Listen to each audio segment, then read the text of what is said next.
अस्सलाम वालेकुम नाज़रीन मैं हूं आपका मेज़बान इरशाद अंसारी और आप देख रहे हैं एक्सप्रेस न्यूज़।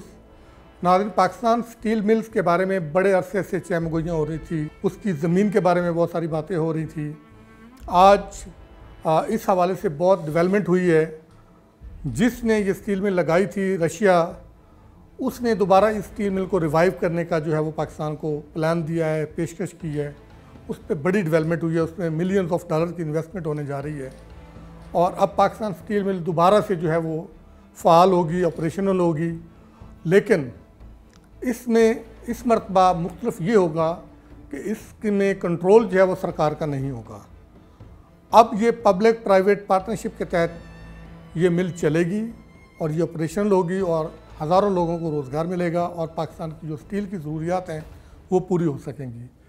आप इस सिलसिले में जो वज़ीर-ए-आज़म के मुआविन ख़ुसूसी हैं हारून अख्तर, वो गैर मुल्की दौरे पे गए हुए थे। उस दौरे में ये सारी अहम डेवलपमेंट्स हुई हैं और इस हवाले से हमने उनसे ख़ुसूसी गुफ्तगू की है।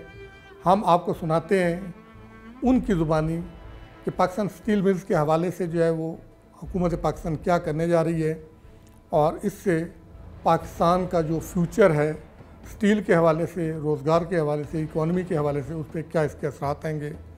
तो आप पाकिस्तान स्टील मिल्स के फ्यूचर के बारे में सुनिए वज़ीर-ए-आज़म के मुआविन ख़ुसूसी हारून अख्तर की गुफ्तगू। हम रशिया के पास इसलिए गए थे कि उन्होंने पहले ये स्टील मिल लगाई थी। हम रशिया के पास इसलिए गए थे कि वो दिसंबर में इनकी डेलीगेशन आया था डिप्टी प्राइम मिनिस्टर के साथ, उनके कुछ लोग रुक गए थे। उन्होंने एक प्री फिजिबिलिटी हमें दी थी। They were the first one who said इसमें से 50% रिहेबिलिटेट हो सकता है प्लांट, ठीक है जी। और हम इसलिए भी जा रहे हैं कि हमारे रशिया के साथ ताल्लुकात बढ़ें, आगे जाएं। रशिया में होके आया हूँ, सैंक्शंस के बावजूद उनकी इकॉनमी इतनी बूमिंग है कि जिस दिन सैंक्शन शुक्र है उनके ताल्लुकात बेहतर हो रहे हैं और यूक्रेन वो लगता है कि ख़त्म हो जाएगी। जब उनके सैंक्शंस ख़त्म हो गए ना तो ये ऐसे टेक ऑफ करेगी। तो वी कैन नॉट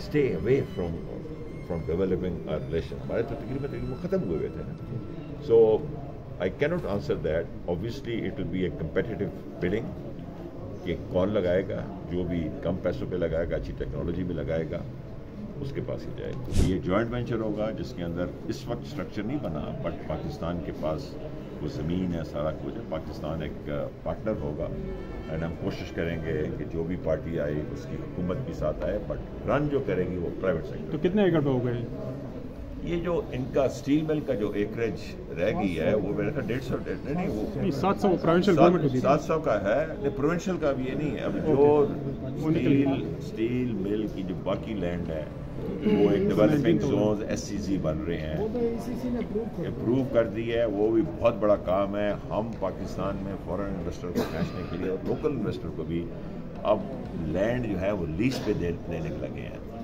अब इस्लामाबाद में होटल बना सकता है 10 अरब का लैंड लेके। अब हम वो कॉन्सेप्ट पब्लिक प्राइवेट पार्टनरशिप में ये कर रहे हैं कि हुकूमत आपको लीज पे लैंड देगी on easy terms. Pakistan steel mill में भी हमने ये करना है और उधर 6000 एकड़ लैंड है जो स्टील मिल से अलहदा करके हमें लगा दिया। स्टील मिल का अपना 730 एकड़ लैंड है, ये उसी लैंड में लगेगी जहाँ ये है।